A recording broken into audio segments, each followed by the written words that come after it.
자, 다음은 우리 이제 신라가 삼국을 통일하는 그런 이제 과정에 대해서 확인해 볼 텐데요.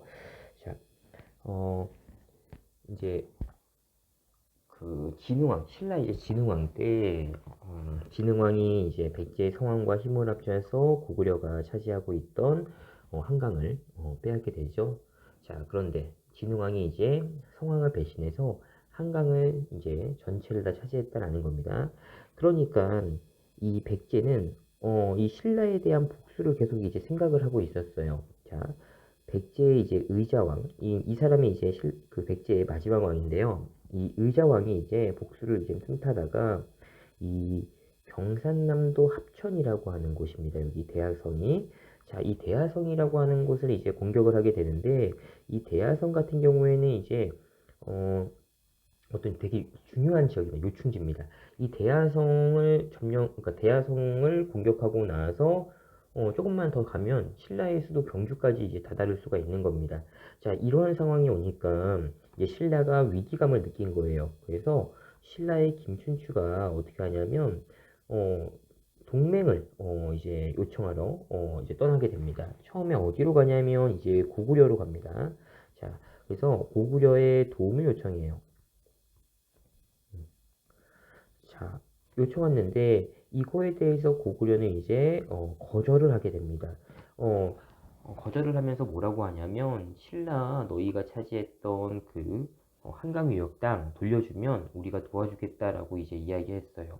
자, 근데 이제 신라 입장에서는 어렵게 차지한 한강을 돌려주기는 어렵다라고 이제 그럴 수는 없다라고 이제 생각을 했던 거고요. 그래서 이제 김진추가 어디로 가냐면 이제 당나라로 갑니다. 그래서 신라와 당나라 동맹을 맺게 돼요. 그걸 이제 우리가 나당 동맹 이렇게 이제 부릅니다. 자, 자, 나당 동맹이 이제 맺어지고 나서 그때 이제 당나라 이제 황제가 뭐라고 했냐면 그 당태종이에요 이때 당태종 뭐라고 했냐면 이제 옛 고구려 지역은 그러니까 고구려 지역은 자기네들이 갖겠대요. 그래서 고구려 밑에 한반도 이남은 이제 신라 주겠다. 대동강 밑에는 신라 주겠다라고 하고 이렇게 이제 동맹을 맺게 되고 자, 이 동맹이 이제 맺어지고 나서 이 동맹군들이 어디를 처음에 공격을 하게 되냐면 백제를 공격하게 됩니다. 자, 백제의 멸망. 지금 왜냐하면 신라 지금 코앞에 백제가 지금 쳐들어온 게 된 거죠. 자, 그래서 백제를 먼저 공격을 하게 되는데요. 당나라의 장군이 누구였냐면 소정방이라고 하는 사람이었어요. 자, 이 소정방이 자, 기벌포라고 하는 지역에서 기벌포는 이제 금강입니다. 기벌포에서 백제군을 이제 이제 수군이죠. 백제군을 격파하게 돼요. 자, 그 다음에 또 신라의 이제 김효신 장군, 당시 이제 신라군을 이끌었던 대장군입니다. 김효신은 자 황산벌에서 계백 결사대를 격파합니다. 음,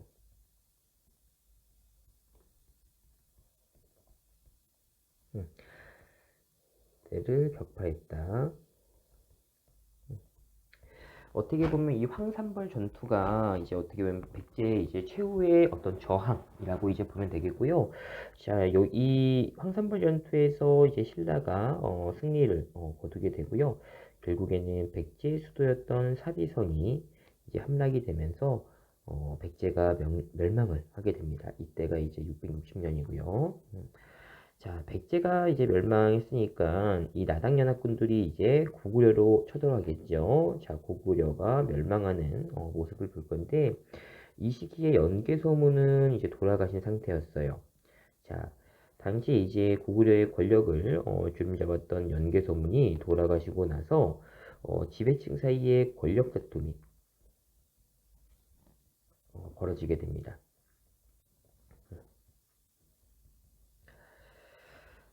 이제 연개소문의 아들들이 서로 이제 권력을 차지하기 위해서 서로 이제 다투게 되고요. 이러한 이제 그 지배층의 내분이 있는 이 고구려를 이 나당연합군이 손쉽게 점령을 해버려요. 그 멸망을 시켜버립니다.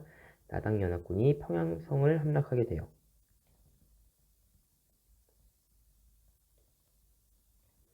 자, 이때가 언제냐면 668년 이고요. 자, 이렇게 해서 결국에는 백제와 고구려가 모두 이제 멸망을 하게 되는데, 어, 그 백제 사람들, 그 다음에 고구려 사람들이, 아, 이제 우리 망했으니까, 이제 우리는 이제 신라 사람이야. 이렇게 이제 생각하지는 않았겠죠. 음. 이미 백제나 고구려 같은 경우에는 거의 한 600여 년간 지속된 나라였단 말이죠. 자, 그래서, 이 다시 백제를 부흥시키자, 고구려를 부흥시키자라고 하는 이 부흥운동들이 벌어지게 됩니다. 자, 이 부흥운동은 주로 이 백제와 고구려의 지배층들이 이제 주도를 하게 되는데, 그냥 이름만 여러분들 그냥 들어주세요. 뭐, 흑지상지, 백제 장군이고요. 복신이라고 해서 의자왕의 어떤 이제 사촌, 그러니까 왕족들이죠 또. 그다음에 도침이라고 하는 뭐 스님, 그다음에 부여풍이라고 해서 이제 부여시저 성이 이제 왕자입니다. 의자왕의 아들이고요. 자, 그다음에 고구려는 뭐 고현무 장군이고요. 뭐 건모잠 귀족이고요. 뭐 또 안승이라고 해서 뭐 보장왕의 어떤 서자 이렇게 해서 이 부흥운동은 주로 이제 그 백제 고구려의 뭐 이제 지배층들이 이제 주도해서 부흥운동을 이제 펼칩니다. 하지만 이제 이 부흥운동 결국에는 다 실패로 끝나게 돼요. 자, 끝나게 되고요. 자, 이렇게 되면 결국에는 이제 신라가 삼국을 통일했다라고 이제 생각할 수가 있는데 실은 그게 아니었어요. 어, 이제, 이제 고구려가 멸망하고 나서 신라와 당나라가 전쟁을 이제 펼치게 돼요. 668년부터 676년까지. 왜 그러냐면, 이 당나라가, 이 한반도 전체를 차지하려고 하는 욕심을, 이제 부립니다. 당의 한반도 지배하여 욕심을 부렸다 이런 뜻이고요. 자, 그래서 어떻게 하냐면 자, 백제, 그다음에 신라, 그다음에 고구려 이 지역에다가 당나라가 이제 이 지역을 이제 통치하겠다라고 하면서 새로운 어떤 이제 기구 같은 걸 이제 두게 되는데요. 우리가 이제 고조선이 멸망하고 나서 한나라가 이 고조선의 옛 지역에다가 한사군을 설치했잖아요. 그런 것처럼 이 백제에다가 일단 옹진도독부라고 하는 걸 만들고요. 자, 신라에는 계림도독부, 자, 고구려에는 안동도호부. 자, 이런 걸 이제 만들어서 한반도를 전체를 다 차지하겠다라고 이제 생각을 한 거예요. 자, 이렇게 되니까 신라가 이제 고구려, 그 당나라와 싸우게 되고요. 자, 신라가 혼자 이렇게 당나라에 저항을 할 수가 없으니까 당시 백제와 그 다음에 이제 고구려, 이 유민들과 힘을 합쳐가지고 당에 대항을 합니다. 특히나 여러분들 요거는 자, 고구려 유민, 그러니까 신라가 당시에 이 고구려 부흥운동을 막 지원을 하기도 합니다. 특히 막 이제 그 안승이 막 이제 그 고구려 부흥운동 하는 거 막 지원을 해주고요. 그 지원을 해줌에 따라서 그 고구려 출신들을 이 나당 전쟁에 활용을 했다라는 거예요. 자, 이러한 이제 상황 속에서 결국에는 자, 신라가 음, 자, 육지에서 이 매소성 전투에서 승리를 하고요. 그 다음에 이제 해전에서 기볼포 전투에서 이제 승리를 거둡니다. 자, 승리를 이제 거둠으로써 삼국 통일을 완성합니다. 자, 여러분들 매소성 전투와 기불포 전투 딱 나오면 나당 전쟁에서 이제 신라가 승리했다. 그걸 이제 여러분들 확인하면 되고요. 자, 이 삼국 통일을 완성했다라고 하는 거는 이제 대동강부터 그다음에 이제 동쪽에 원산이라고 하는 지역이 있습니다. 그 원산만 요렇게 이제 그 국경이 형성됐다라고 이제 볼 수가 있고요. 자, 그다음에 삼국 통일 의 의의와 그 다음에 이제 한계점을 한번 살펴볼게요. 의의는 우리 민족 최초의 통일이다라는 거고요.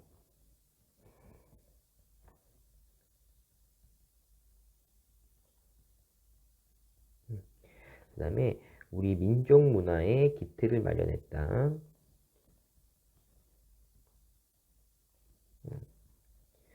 그러니까 이전에는 고구려, 백제, 신라 문화가 다 달랐다면 이제 신라가 통일함으로써 그 삼국의 문화가 하나로 이렇게 이제 융합이 되겠죠. 자, 한계점은 우리 대동강 이남의 영토만 확보했다. 또 한계점은 당 세력을 끌어들였다. 이렇게 이제 볼 수가 있고요. 또 이제 의 중에서는 그러니까 당 세력을 끌어들이긴 했지만 통일 과정에서 마지막에는 어떻게 돼? 이거 당 세력을 몰아내고 몰아낸 자주적 통일이다. 라고 또 볼 수가 있습니다. 자, 이렇게 해서 우리가 이제 신라가 삼국통일하는 그 과정을 살펴봤습니다. 자, 넘어가서 삼국통일이 되다 보겠습니다. 자, 네 번째 줄 보면, 자, 낙동강 서쪽에 대하선까지 진출해서, 신라의 수도를 위협합니다. 누가? 지금 백제 의자왕이.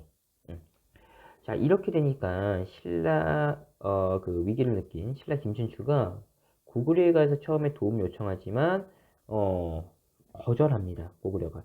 여기 나오는 중령 이북의 땅이라고 하는 게 이제 한강 유역을 이야기하는 겁니다.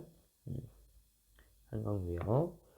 자, 그 다음에 또 이제 내려오면, 자, 당에 건너가서 신라와 당의 군사 동맹을 요청하게 돼요. 고구려가 거절했으니까 이제 그 김춘추가 당나라로 이제 가는 거고요. 자, 나당 동맹이 맺어졌다라는 겁니다. 여기 보면 김춘추의 외교 활동이 있습니다. 자, 백제를 공격할 군사 빌려주세요. 라고 이제 고구려에 갔는데, 신라가 빼앗아간 옛 고구려 영토 돌려주지 않으면 신라 도울 수 없다. 자, 한반도의 당시 정세. 자, 보면은, 자,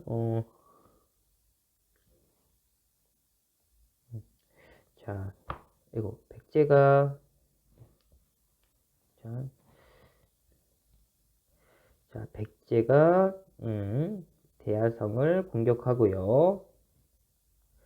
이거에 대해서 지금 위기를 느껴서 신라가 고구려에 도움을 요청하고 있는 그러한 이제 상황이다. 뭐 간단하고요. 자, 넘어가서 자료 2번에 보면 이제 당태종이랑 김춘추랑의 대화가 있습니다. 자, 백제를 먼저 없애면 신라의 보급부대가 당의 평양성 공격을 직접 도울 수 있다. 약속한다. 내가 고구려와 백제 두 나라를 평정하면 평양 이남의 백제 땅은 신라에게 주겠다.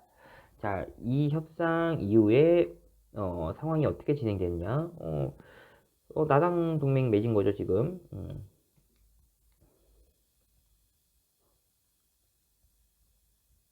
자, 백제 공격하고요. 그 다음에 이제 고구려 공격하고, 그 다음에 이제, 뭐, 나당 전쟁, 그 다음에 이제 통일, 이렇게 이제 진행되는 거, 이제 확인할 수가 있습니다. 자, 넘어가서, 첫 번째 줄에, 황산벌에서 계백의 결사대를 물리친 김유신은 기골포에 상륙한 당군과 연합해서 사비성 포위하고요. 결국 항복하죠. 백제 멸망합니다. 자, 백제 부흥운동도 벌어지고요. 당시에 이제 부여풍이라고 하는 이 의자양의 그 아들은 일본에 있다가 일본 그 왜군 데리고 와서 이제 부흥운동을 지원했지만 백강전투 패배합니다. 이 백강이 결국에는 또 금강이에요. 기벌포 그쪽이랑 같은 지역이고요. 자, 자, 왼쪽에 부여 정림사지 5층 사탑에 보면 여기 이제 당이 백지를 정벌했다라는 내용이 새겨져 있습니다. 그리고 여기 이제 5층 탑 우리가 이제 그 삼국의 문화할 때 확인했었고요.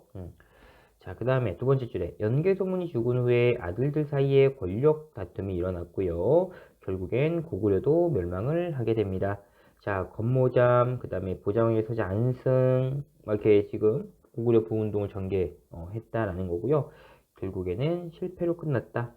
자, 고구려 유민의 활약은 여러분들 그냥 한번 읽어보면 됩니다. 뭐 고문관, 고선지, 이정기라고 해서 이제 고구려 멸망하고 나서 이 고구려의 어떤 이제 그 뭐 장군들 뭐 그런 사람들이 어떤 활약을 했는지 뭐 그런 거 나와 있습니다. 참고로 보고요. 자, 넘어가서 당나라는 고구려의 백제의 수도에 각각 안동 도호부, 웅진 도독부를 설치하고 신라의 계림 도독부를 설치해서 한반도 전체를 차지하려고 하는 겁니다. 이렇게 되니까 어떻게 돼요? 신라가 이제 당나라랑 전쟁을 하고요.